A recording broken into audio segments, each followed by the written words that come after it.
भगवत गीता जीवन के उन उलझनों के बारे में सिखाती है। हमारे समझ में कुछ नहीं आता, चारों तरफ अंधेरा ही अंधेरा दिखाई देता है। तब भगवत गीता हमें सिखाती है क्या सही है और क्या गलत। जीवन में कुछ पल ऐसे आते हैं जहाँ हम खुद को भी पहचान नहीं पाते। सामने रास्ते हैं लेकिन कदम रुक जाते हैं, खुद को लाचार और बेबस समझते हैं। समझ में सब आता है पर कर नहीं पाते। भगवत गीता में स्पष्ट लिखा है, निराश ना होना, कमज़ोर तेरा वक्त है, तू नहीं। अक्सर जीवन में ऐसे पल आते हैं जैसे सब गलत हो रहा हो। हम भाग रहे हैं, थक रहे हैं, गिर रहे हैं, पर समझ नहीं आता असल में परेशानी की जड़ें कहाँ है, मेरी असली पहचान क्या है। अर्जुन भी इसी मोड़ पर खड़ा था। कितना भी महारथी क्यों ना हो, कितना भी ज्ञान हो, कितनी भी शक्ति क्यों ना हो, जिंदगी में ये पल ज़रूर आते हैं। हम कुछ कर नहीं पाते, हमारे सामने सब कुछ बर्बाद होता है। हम सिर्फ देख पाते हैं पर कुछ कर नहीं पाते। क्यों होता है ज़िंदगी में ऐसा? अर्जुन भी युद्ध में हमारी तरह ही उलझा हुआ था, पर श्री कृष्ण ने अर्जुन विषाद योग का राज खोला और दुनिया की सबसे महान शिक्षा दी। हम भी ऐसा ही करते हैं। जब रिश्ते बिगड़ते हैं, जब लोग गलत समझते हैं, किस्मत साथ छोड़ देती है, उदासी डर मन पर छा जाता है, कुछ भी करने को मन नहीं करता। हमें लगता है सब खत्म हो गया है, खुद को कमज़ोर समझते हैं। भगवत गीता कहती है तुम कमज़ोर नहीं, तुम्हारे अंदर परिवर्तन का दौर शुरू हुआ है। तुम उस शक्ति को महसूस करोगे जो तुम भूल चुके हो। अर्जुन की सबसे बड़ी लड़ाई मैदान में नहीं, खुद के मन से थी। क्या सही है, क्या गलत है, न्याय क्या है और मेरा रास्ता कौन सा है। हम भी हर रोज़ लड़ते हैं लेकिन दुश्मन कोई और नहीं, हमारा अपना मन होता है। जीतने वाला वही है जो इस अंदर की लड़ाई को समझ ले।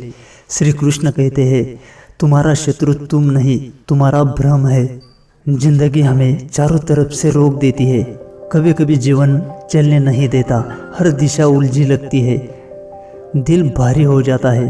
अर्जुन ये सब महसूस कर रहा था। अगर मैं ये कदम उठाऊं तो गलती होगी, अगर ना उठाऊं तो भी गलती होगी। हम भी डरते हैं गलत फैसलों से, लोगों की बातों से, भविष्य से, हार से। श्री कृष्ण कहते हैं तू ठहरा नहीं, तू सिर्फ रुका हुआ है। रुकना असफलता नहीं, साहस का इंतज़ार है।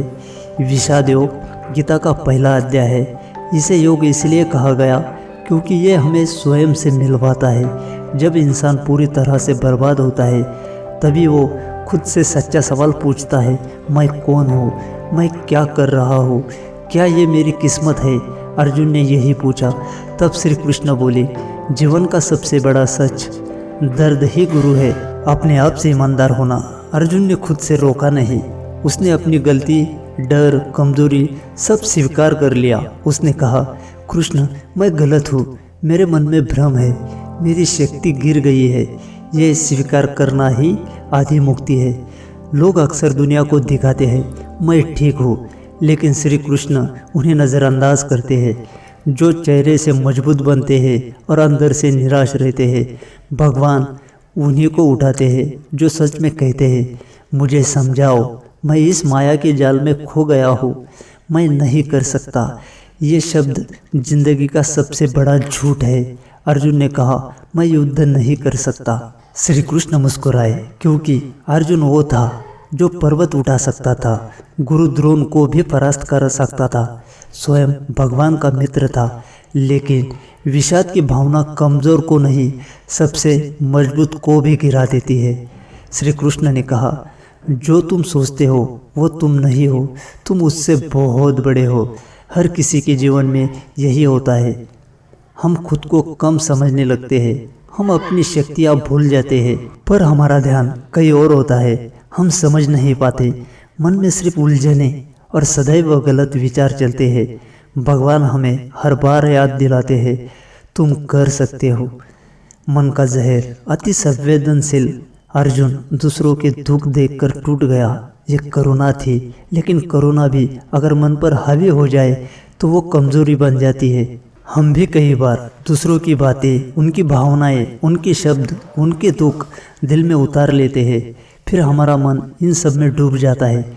कृष्ण कहते हैं, करुणा अच्छी है, लेकिन सही काम को रोक दे तो वो भ्रम बन जाती है। जीवन में मैं कौन हूँ पूछने का समय अर्जुन का असली सवाल यही था। मेरी जिम्मेदारियाँ क्या है, मेरा धर्म क्या है? ये सवाल हर इंसान को एक ना एक दिन खुद से ज़रूर पूछना पड़ता है। आप सोचते हैं, ये सब मेरे साथ ही क्यों?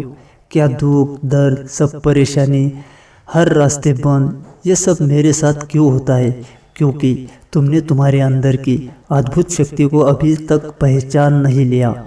जिस दिन तुम ये शक्ति महसूस करोगे, उसी दिन तुम्हारे सब भ्रम दूर होने लगेंगे। श्री कृष्ण ने अर्जुन से कहा, तुम टूटे हो लेकिन खत्म नहीं हुए। तुम कमज़ोर हो, कायर नहीं। तुम डरे हो लेकिन रुकने के लिए नहीं जन्मे। उठो, तुम्हारा भाग्य तुम्हें बुला रहा है। कर्म से भागना हार है, कर्म से लड़ना जीवन है। हर इंसान एक युद्ध लड़ रहा है, कोई रोटी के लिए, कोई सपनों के लिए, कोई रिश्तों के लिए, और सबसे बड़ा युद्ध अपने आप से। कर्मयोग हमें ये सिखाता है, भागो मत, डटकर खड़े रहो, कर्म करते रहो। श्री कृष्ण ने अर्जुन से कहा, तुम्हारा अधिकार सिर्फ कर्म पर है, फल पर नहीं। जीवन में जितना हम परिणाम को पकड़ते हैं, उतना मन दुखी होता है। हम अक्सर चिंता करते हैं, क्या होगा, कब होगा, होगा कि नहीं, क्यों नहीं हो रहा। यह चिंता हमें तोड़ देती है। कर्म करो, परिणाम भगवान पर छोड़ दो। कई लोग इसलिए हार जाते हैं क्योंकि काम करने से पहले ही परिणाम की लालसा और डर उन्हें रोक देता है। अगर असफल हुआ तो लोग क्या कहेंगे, मेरे काम का फायदा होगा कि नहीं? श्री कृष्ण कहते हैं, अगर तुम सही हो तो तुम्हें सिर्फ काम करना है। फल का डर तुम्हें रोकता है, कर्म तुम्हें आगे ले जाता है। सफलता का राज यही है, ज़्यादा सोचो मत, सही काम करते रहो। कर्म से भागना क्यों हार है? अर्जुन भागना चाहता था, हम भी कई बार भागना चाहते हैं, काम से, जिम्मेदारियों से, रिश्तों से, संघर्ष से, जीवन से। श्री कृष्ण कहते हैं, जो भागता है वो अपने भाग्य को भी हरा देता है। भगवान सिर्फ एक बात देखते हैं, आप कर्म कर रहे हैं या नहीं। कर्म न करने वाला धीरे धीरे अंदर से खत्म हो जाता है।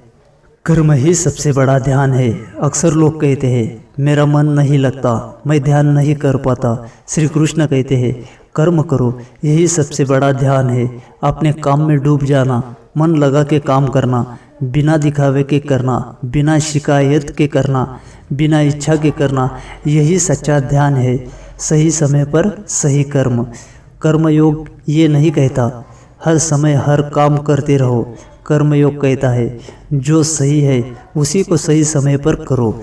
अर्जुन को युद्ध करना सही था। आपके लिए पढ़ाई, नौकरी, परिवार, स्वास्थ्य, जो आपकी जिम्मेदारियां है वही आपका कर्म है। भगवान उसी को आशीर्वाद देते हैं जो अपने कर्म को स्वीकार करता है।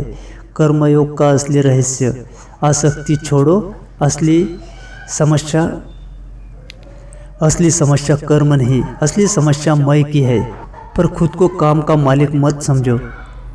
सफलता मिले तो घमंड मत करो, असफलता आए तो दुख में मत डूबो। कर्म में रुकावट क्या है? कर्म को 3 चीज़ें रोकती है, आलस, डर, बहाना। आलस कहता है बाद में करेंगे, डर कहता है अगर गलत हो गया तो, बहाना कहता है मेरे पास समय नहीं है। लेकिन सच्चाई ये है, जिस दिन आप पहला कदम उठाते हो, भगवान दूसरा कदम रख देते हैं। कर्म करने से जीवन कैसे बदलता है? कर्मयोग का प्रभाव अद्भुत है। मन शांत, चिंता खत्म और आत्मविश्वास बढ़ जाता है। हर रुकावटें हट जाती है, जीवन में सही गति आ जाती है। कर्मयोग निस्वार्थ होना। मैंने किया इसलिए मुझे ही मिलेगा, यह अज्ञान है। मैंने किया यही मेरा धर्म है, यह ज्ञान है। अर्जुन ने युद्ध इसलिए नहीं किया क्योंकि वो जीतना चाहता था, उसने किया क्योंकि वो उसका धर्म था। आप जो भी सही कर रहे हो वही आपका धर्म है। कर्मयोग का अंतिम संदेश। श्री कृष्ण ने अर्जुन से कहा, उठो, अपना कर्म करो, क्योंकि कर्म में ही तुम्हारा भविष्य छुपा है। कर्मयोग एक ही बात सिखाता है, काम करो। भगवान कर्म देखने आते हैं, फल तो वो स्वयं देते हैं। आज से एक संकल्प करो, मैं भागूंगा नहीं, मैं गिरूंगा नहीं, मैं रुकूंगा नहीं, मैं कर्म करूंगा, मेरा कर्म ही मेरी किस्मत बनाएगा। ध्यान योग, मन को जीतने की कला। दुनिया में सबसे कठिन लड़ाई कौन सी है? बाहर की दुनिया की लड़ाई नहीं, सबसे कठिन लड़ाई है अपने ही मन को जीतना। भगवत गीता कहती है, मन ही मित्र है और मन ही शत्रु। अगर तुमने मन को समझ लिया तो पूरी दुनिया को जीत लिया। आज हम भगवत गीता के ध्यान योग को गहराई से समझेंगे। जिसने अर्जुन को अटूट शांति दी, वही योग जो आज के इंसान को टूटने से बचा सकता है। मन क्यों भटकता है? हमारा मन हवा की तरह है, कभी यहाँ कभी वहाँ, कभी भविष्य की चिंता, कभी अतीत का दर्द, कभी लोगों की बातें, कभी खुद की कमजोरियाँ। अर्जुन भी यही कहता है, हे कृष्ण, मन को रोकना बड़ा कठिन है, मानो तूफान को हाथ से पकड़ना। श्री कृष्ण मुस्कुराकर कहते हैं, अर्जुन, अभ्यास और वैराग से ये मन भी शांत हो जाता है। मतलब मन भटकेगा, जरूर भटकेगा, लेकिन तुम दो चीज़ें अपनाओ, रोज़ अभ्यास और छोड़ना। मन तुम्हारा दोस्त कैसे बनता है? श्री कृष्ण कहते हैं, जिसने मन को जीत लिया उसके लिए मन सबसे बड़ा मित्र है। मन को कैसे जीता जाए? मन को आदेश नहीं, दिशा चाहिए। तुम अपने मन को खाली छोड़ दोगे तो वो तुम्हें डर, चिंता, गुस्सा, इन सब में घसीट ले जाएगा। तुम उसे किसी उद्देश्य में लगाओ तो वही मन तुम्हारी सबसे बड़ी शक्ति बन जाएगा। ध्यान क्या है? ध्यान का मतलब पहाड़ों पर बैठना या घंटों तक आंखें बंद करना ये नहीं है। ध्यान जहाँ मन है वही पूरी तरह होना। अगर तुम चल रहे हो तो पूरी तरह चलो। तुम कौन सा भी काम कर रहे हो उसे पूरी ध्यान से करो।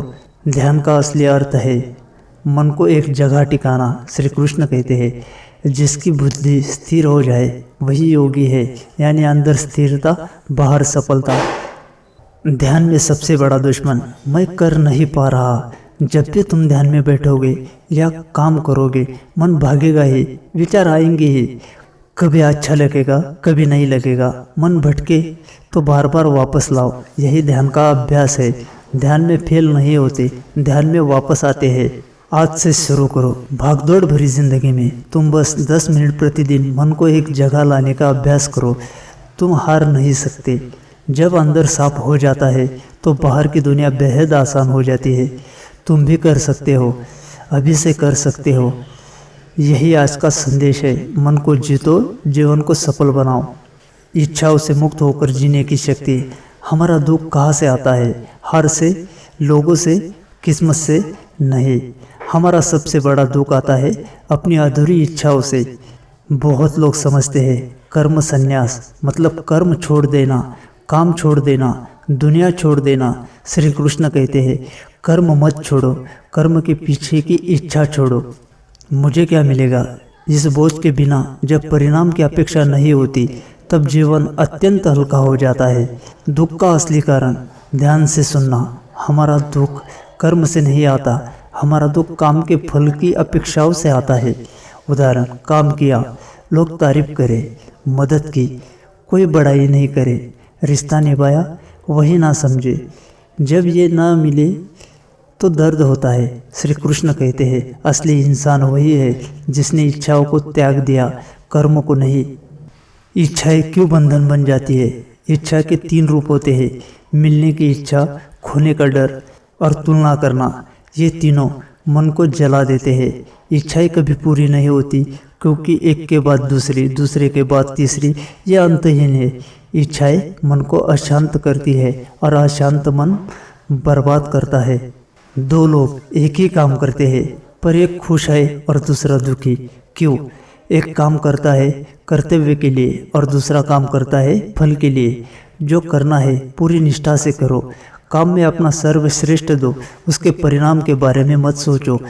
फल अपने बस में नहीं। श्री कृष्ण बार बार कहते हैं, तुम्हारा अधिकार केवल कर्म पर है, फल पर नहीं।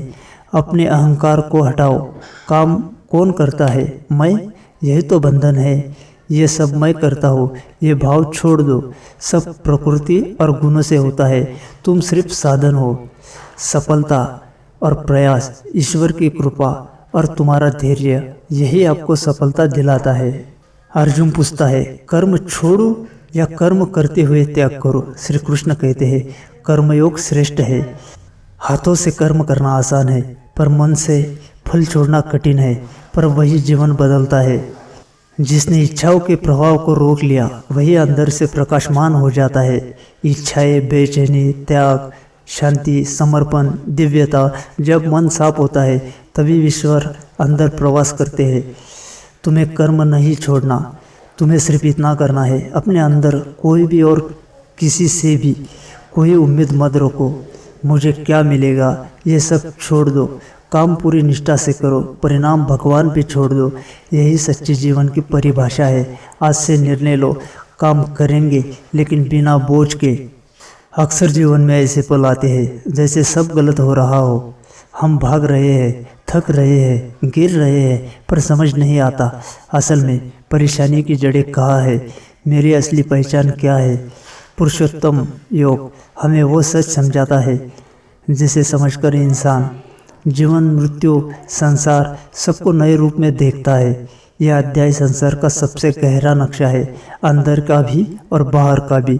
जीवन का असली लक्ष्य श्री कृष्ण कहते हैं, जीवन का लक्ष्य ये नहीं कि हम दुनिया की परेशानियों में उलझे रहे। लक्ष्य है अपने आप को पहचानना। तुम इस दुनिया में आए हो पर इस दुनिया के हो नहीं।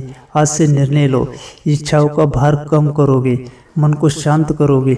मनुष्य का भविष्य कोई तारा नहीं बनाता, उसकी प्रवृत्ति बनाती है। अगर मेरा वीडियो अच्छा लगे तो चैनल को सब्सक्राइब और लाइक ज़रूर कीजिए।